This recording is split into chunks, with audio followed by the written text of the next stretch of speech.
മറ്റൊരു പ്രധാനപ്പെട്ട വാർത്തയിലേക്കാണ്. JSK cinema വിവാദത്തിൽ അഭിഭാഷകൻ ഇപ്പോൾ മാധ്യമങ്ങളെ കാണുകയാണ് തത്സമയം.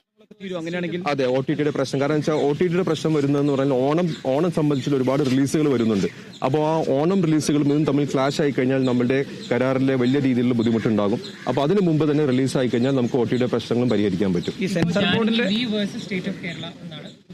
പുതിയ പേര് വരാൻ പോകുന്നത് രണ്ട് സ്ഥലങ്ങളിൽ, ഒരു സ്ഥലത്ത് 3 സെക്കൻഡുള്ള ഒരു സീനിൽ ഒരു ജാനകി എന്ന് പറയുന്നതും പിന്നെ ഒരു 1.5 മിനിറ്റ് ഉള്ള സീനിൽ ജാനകി എന്ന് വരുന്നതുമാണ് മ്യൂട്ട് ചെയ്യേണ്ടത് അല്ലെങ്കിൽ മാറ്റേണ്ടത്.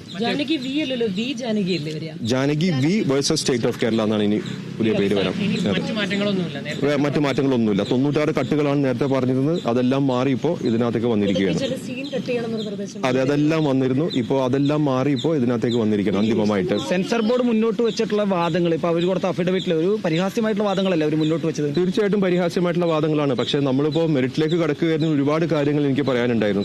കോടതിയിൽ തന്നെ ഒരുപാട് കാര്യങ്ങൾ പറയാനുണ്ടായിരുന്നു. പക്ഷെ മെറിറ്റിലേക്ക് കടക്കാത്തത് കാരണം പിന്നെ അതിനകത്തേക്ക് പോകേണ്ട ഒരു ആവശ്യമില്ലാത്ത കാരണം അതൊന്നും നമ്മൾ ബാധിച്ചില്ലെന്ന് മാത്രം.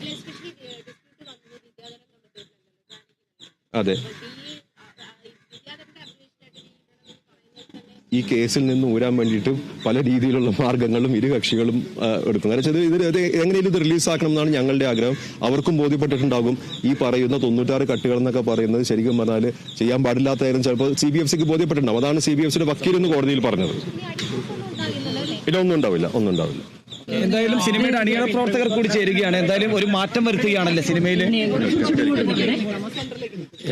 ഒരു മാറ്റം വരുത്താൻ അവസാനം തീരുമാനിച്ചു അല്ലേ?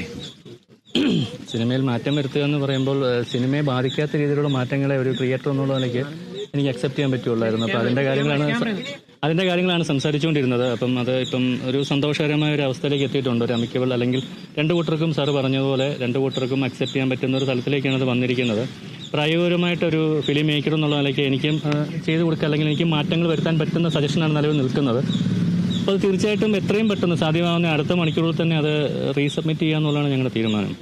ഇനി എന്തൊക്കെ എത്ര സമയം എടുക്കും ഏകദേശം ഇതിനുവേണ്ടി എത്ര സമയം ഏകദേശം എടുക്കുമായിരിക്കും? 24 മണിക്കൂറിനുള്ളിൽ വെക്കാൻ പറ്റുമോ ഇനി പുതിയ പതിപ്പ്? അതിനാണ് നമ്മൾ ശ്രമിക്കുന്നത്. ഇത് ഞാൻ മാത്രമായിട്ട് ചെയ്യേണ്ട, എഡിറ്ററും ഒരു കൂട്ടായ ടെക്നിക്കൽ സൈഡിൽ നിന്ന് ഉണ്ടാകേണ്ട ഒരു VFX എല്ലാം കൂടെ വരേണ്ടതാണ്. അപ്പം എങ്ങനെയാലും ഒരു 24 അവേഴ്സിനകത്ത് ഒരു ഡേ ഓഫ് ടുമോറോ നമുക്ക് റീസെൻസ് കൊടുക്കാൻ പറ്റുമെന്നാണ് വിശ്വസിക്കുന്നത്. രംഗത്തിലൊക്കെ മ്യൂട്ട് ചെയ്യുമ്പോൾ അത് ബുദ്ധിമുട്ടാവില്ലേ? എങ്ങനെ? വിചാരണ രംഗത്തിലല്ലേ മ്യൂട്ട് ചെയ്യേണ്ടി വന്നിരിക്കുന്നത് ഇപ്പോൾ? അത് ബുദ്ധിമുട്ടാവുമോ പടത്തിന്? 2 സ്ഥലങ്ങളിൽ മ്യൂട്ട് ചെയ്യണമെന്നുള്ള ഡിമാൻഡ് CBFCയുടെ സൈഡിൽ നിന്ന് ഉണ്ടായിട്ടുണ്ട്. അത് ബുദ്ധിമുട്ടാവുമെന്ന് ചോദിച്ചു കഴിഞ്ഞാൽ ഒരു കലാകാരൻ എന്നുള്ള നിലയ്ക്ക് തീർച്ചയായിട്ടും ബുദ്ധിമുട്ടാണ്. പിന്നെ ചില കാര്യങ്ങൾ നമ്മൾ അക്സെപ്റ്റ് ചെയ്തേ പറ്റുള്ളൂ.